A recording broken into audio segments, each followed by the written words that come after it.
दोस्तों, पिछले भाग में हमने देखा कि अच्छे लोगों के साथ बुरा होना कोई अन्याय नहीं, बल्कि आत्मा की यात्रा का एक हिस्सा है।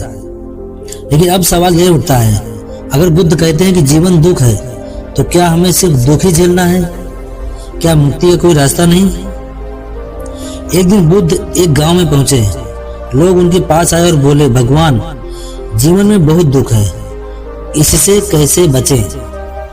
बुद्ध ने मुस्कुराकर कहा, पहले यह समझो कि दुख बुरा नहीं है, यह शिक्षक है। फिर उन्होंने कहा, 4 आर्य सत्य ही मुक्ति का द्वार है। पहला आर्य सत्य दुख है।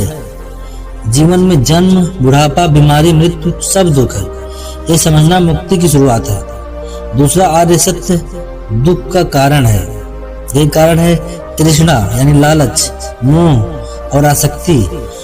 जब हम चीजों को अपने अनुसार चाहते हैं, वहीं से दुख शुरू होता है। तीसरा आर्य सत्य है दुख का अंत संभव है।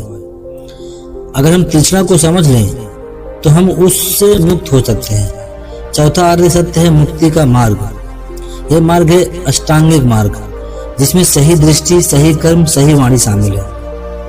बुद्ध का कहना था, दुख से भागो मत, उसे समझो, वही तुम्हें मुक्त करेगा।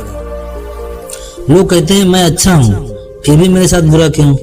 पर याद रखो, कर्म कोई बैंक अकाउंट नहीं है जहां हर लेन देन तुरंत दिखे। यह एक ऊर्जा चक्र है जो समय के साथ फल देता है।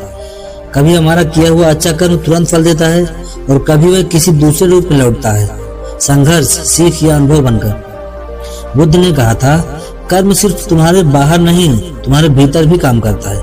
इसका मतलब है, कभी तुम्हारे जीवन में कठिनाई इसलिए नहीं आती क्योंकि तुमने बुरा किया है, बल्कि इसलिए आती है क्योंकि तुम्हारा अहंकार, अज्ञान और भय अब समाप्त होने वाला है। एक बार एक राजकुमार ने बुद्ध से पूछा, भगवान, मैं सब कुछ रखता हूँ, धन, सम्मान, शक्ति, फिर भी भीतर खालीपन है, क्यों? बुद्ध ने एक किसान की ओर इशारा किया जो अपने खेत में शांत भाव से काम कर रहा था। उन्होंने कहा, वह व्यक्ति दिन भर मिट्टी में काम करता है, फिर भी खुश है, क्योंकि उसने स्वीकार करना सीख लिया है।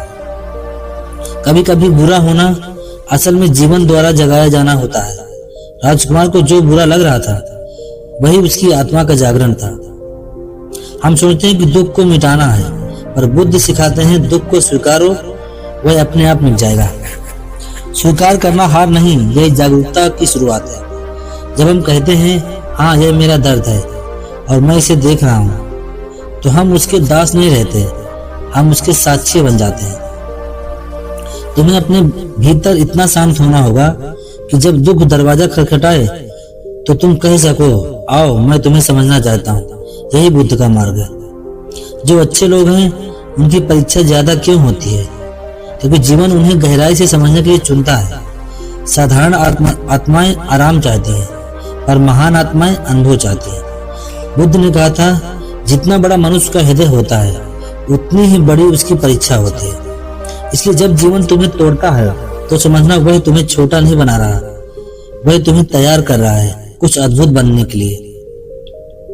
हर दर्द एक अध्यापक है, हर असफलता एक मार्गदर्शक है, हर आंसू एक किताब है जिसे सिर्फ जागा हुआ व्यक्ति ही पढ़ सकता है। बुद्ध का संदेश साफ था, जो व्यक्ति दुख को देखकर भी मुस्कुरा सकता है, वह जीवन को जीत चुका है। इसलिए अगर आज तुम संघर्ष में हो तो डरना मत, क्योंकि संघर्ष के बाद ही ज्ञान का फूल खिलता है। तो साथियों, आज हमने सीखा कि दुख दुश्मन नहीं बल्कि मार्गदर्शक है। अच्छे लोगों के साथ बुरा इसलिए होता है क्योंकि जीवन उन्हें जागने आया है। जब वो जाग जाते हैं तो वही दुख ज्ञान बन जाता है। अगर यह भाग तुम्हारे मन को छू गया हो तो इसे जरूर साझा करें, क्योंकि जो आज संघर्ष में है उसे यह याद दिलाना जरूरी है कि हर दुख ज्ञान की शुरुआत है। जय भीम, नमो बुद्धाय। यह था बुद्धा माइंडसेट, जहां हम सोच को बदलते हैं, जीवन को नहीं।